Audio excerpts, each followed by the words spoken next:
All right, hello. Today we'll be doing Module 2, which is moderation and mediation. So, quick definition according to Baring and Kenny, moderator is a qualitative variable that affects strength or direction of a relationship. And this helps us answer the question when about our data. So, what conditions make our data behave the way it does? A moderator can be thought of as a logical and. So whenever we look at this regression equation, we see that inside of this box right here is a logical and because of the multiplication going on here. So what we are saying with the moderator is that x1 alone cannot predict y, and x2 alone cannot predict y, but the combination of x1 and x2 lets us predict y more accurately. So in our case, for the moderator, x1 would be a continuous variable or a primary predictor, and x2 would be a binary predictor, such as 0, 1, or male and female. And moderated effects are always less statistically powerful than main effects because they are collinear with the primary predictor, and we can reduce this collinearity by centering our data. So in our case, I just manufactured data with a mean of 0, centered at 0, so our centering is taken care of. And in our case, x2 will be our moderator. We can simplify this equation by breaking it down into y hat, and y hat is the regression weights, the b's, b1 plus b3 x2 times x1 plus b2 x2 plus b naught. And these b's are just the regression weights from our output. And we can rearrange this equation into our simple slope and intercept to make things easier conceptually and graphically. And then we can just plug in our well, we don't really plug in our b's, but we see if they're significant, and we can manipulate the equation from there. So in our first output, we get a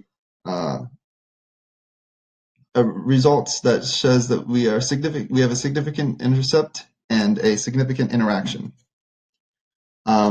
So what this looks like is B naught is significant, B1 is not significant, B2 is not significant, and B3 is significant.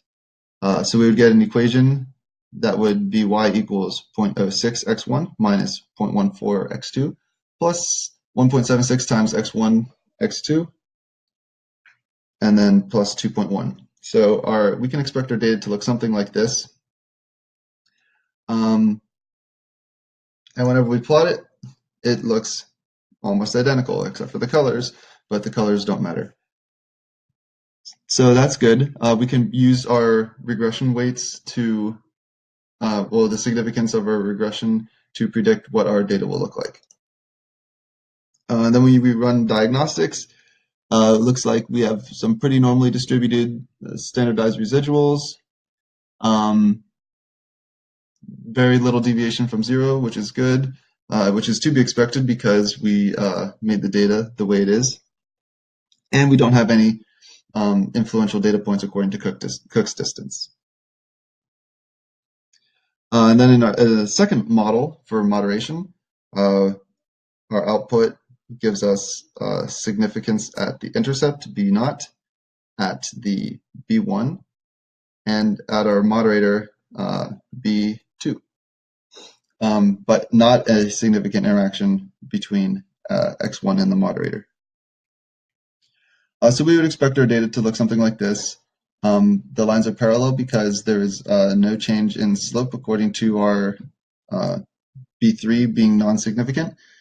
And whenever we run our data, it looks as we thought it would look, which is good. Oops. This data looks very good according to our residuals versus fitted values plot. The line is right at 0, and they look very normally distributed. So that looks good, and we don't even see Cook's distance come into play here, and we might have so a little bit of leverage, but the leverage values are so small that we don't really need to worry about them.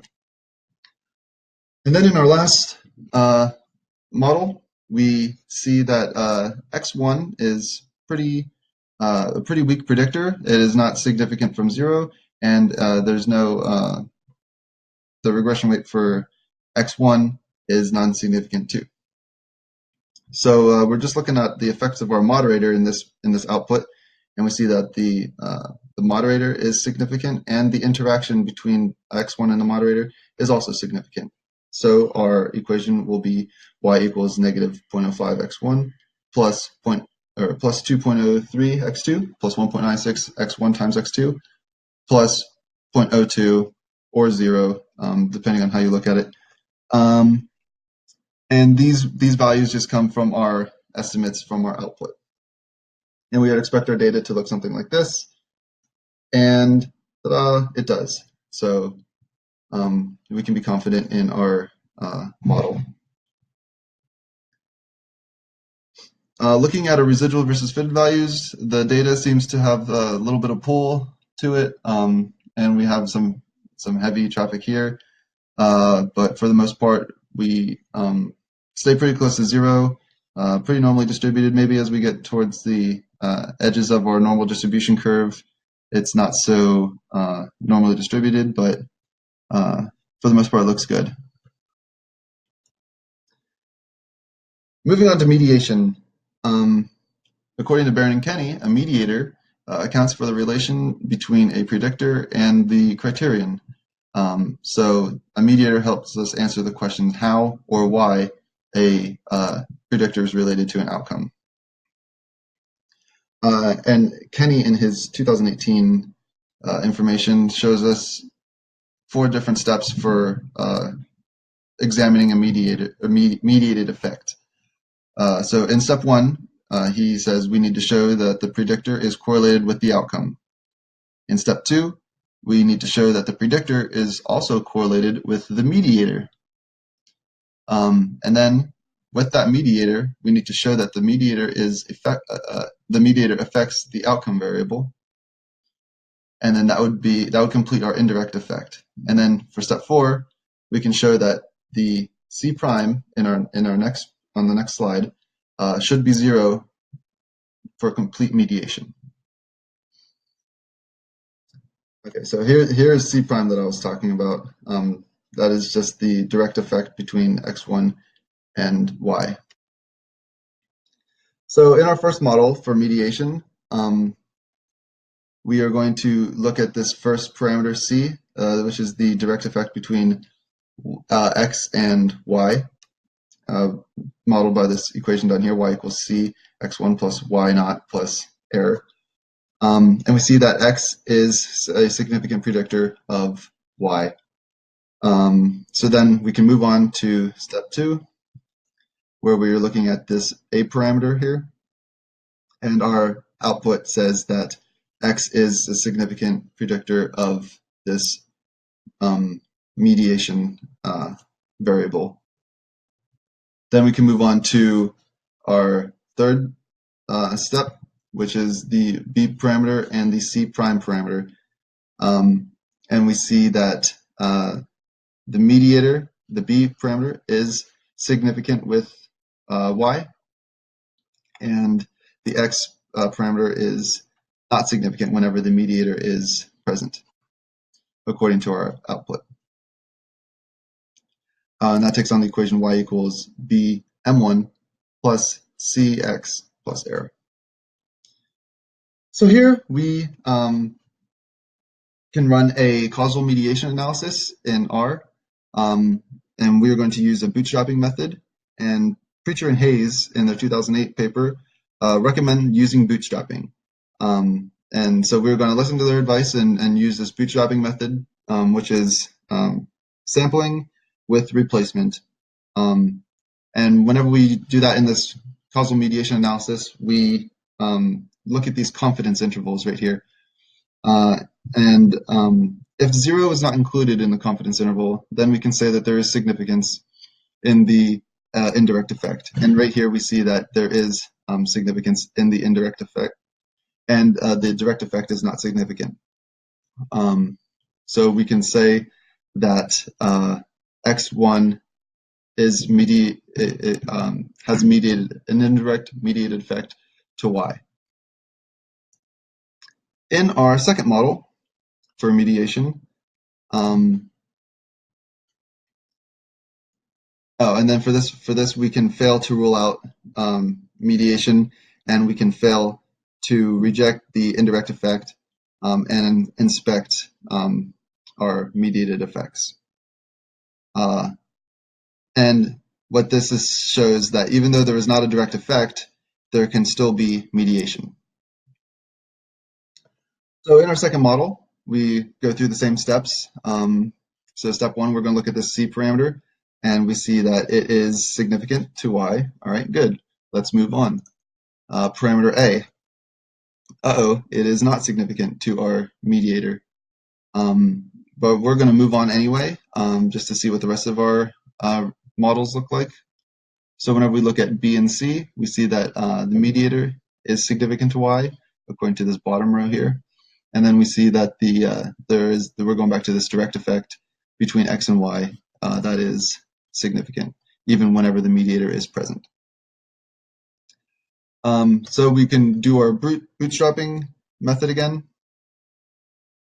And we see that there is no significant effect for a mediated indirect effect, but there is a significant effect for a direct effect. So we can say with confidence that that there is no mediated effect, and that this is a direct effect for our model. And Preachers and Hayes go on to say that I guess it would be more appropriate to talk about with the first model, that with mediation, it's likely that you will have multiple mediators. So whenever we have mediated effects, we should look at other. Whenever we have a mediated effect, we should look at the effect of other mediators that we did not include in our model, and that's kind of what regression is all about. Is we need to include things that are relevant in our model. So if we leave out things, then our model is incomplete. And so with regression, we want to make sure that we include everything that's relevant in our model. So that's pretty much it for Module 2. I appreciate any feedback that you have. Thank you.